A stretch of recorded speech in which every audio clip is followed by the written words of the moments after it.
Hər bir insan rahat, firavan və sağlam yaşamaq istəyir. Amma onların arasında bu təbii istəklərdən ömürlük məhrum olan əlil insanlar da var. Lakin fiziki məhdudiyyətlərinə rəğmən onlar idmanla məşğul olaraq digərlərinə örnək olmağa çalışırlar.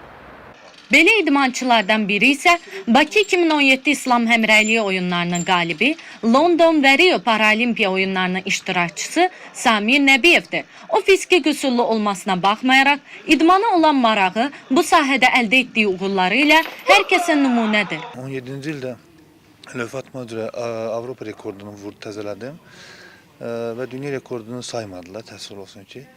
2017-ci ildə İslam oyunlarında 2 qızıl medal götürdüm. Bu ən böyük uğurlarımdan biri idi və bu mənim həyatımda demək olar ki, çox böyük dəyişiklik oldu. Çox böyük dönüş oldu. O deyir ki, uğurlarına görə ilk növbədə valideynlərinin onu idmana gətirmələrinə borcludur.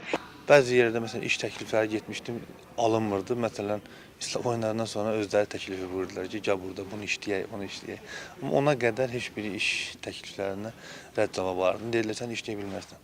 Hazırda ölkəmizdə 620 min fiziki məhdudiyyətli şəxs var ki, bu da ümumi əhalinin 6%-ni təşkil edir. Onlardan 3600-ü idmançıdır. Aparıcı jurnalist Kənan Hakimov isə düşünür ki, hazırda ölkəmizdə əlillərin cəmiyyətə inteqrasiyası istiqamətində müsbət dəyişikliklər var və bu da ölkəmizdə istedadlı əlillərin aşkara çıxarılması, idmanla daha yaxından məşğul olması üçün böyük zəmin yaradır. Həqiqətən də insanlar gəlirlər, dəstək nümayiş etdirirlər və bu da sözsüz ki, müsbət təsir göstərir və yaxud da əlilliyi olan insanlar özləri də özlərini bu cəmiyyətdən ayırmırlar. Məsəl üçün, İlham Məhərrəmovun başçılıq etdiyi Arabaçı TV də var hətta, mən bildiyim qədərilə İlhamı da yaxşı tanıyıram və çox bəyənirəm onların gördüyü işləri və hətta onlar bütün tədbirlərdə, istər Formula 1-də, istər Qarabağın Çempionlar Liqasında keçirdiyi oyunlarda, bütün oyunlarda onlar gəlirlər, tamaşaçı kimi iştirak edirlər.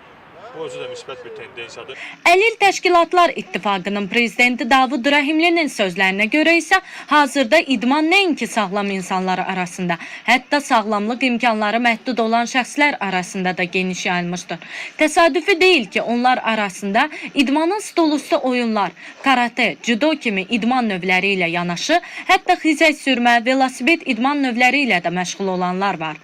İdmanın əlilliyi olan insanlar, həm əlilliyi olan şəxslərimizə və eyni zamanda cəmiyyətə göndərdiyi, əldə olunmuş uğurlar vasitəsilə göndərdiyi bu mesajlar bir daha onu sübut edir ki, cəmiyyətdə heç kim kənarda qalmamalıdır. Hər bir insan baxmayaraq ki, onda əlilliyi var, əlilliyi yoxdur bu insanlarda.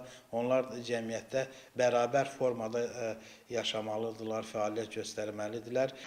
Dövlətimiz sağlamlıq imkanları məhdud olan insanların və əlillərin idman vasitəsilə reabilitasiyası, adaptasiyası məqsədi ilə ölkədə fəaliyyətdə olan idman obyektlərində onların həyata inteqrasiyası üçün müxtəlif bərpa xidmətləri və idman tibbi sağlamlıq mərkəzlərində geniş şərait yaratmışdır. Samir Nəbiyev fikrincə, idman əlilliyi olan insanların sağlamlığı üçün ən böyük müalicədir. Kimsə idmanda uğur qazana bilər, kimsə əl işlərində uğur qazanır. Yəni, bu əlilliyi olan şəxslərin hər birinin özünə aid istedadları var sadəcə. Özünü inanıb o işin dalınca getməkdir. Çünki yıxılanda qalxıb getmək lazımdır. Yıxılanda çoxsu qalıb getmək istəmir. Ərinirlər, çəkinirlər, tənbəllik eləyirlər. Ona görə gəl tənbəllik eləməyəsən, yıxılın vaxtında dura biləsən.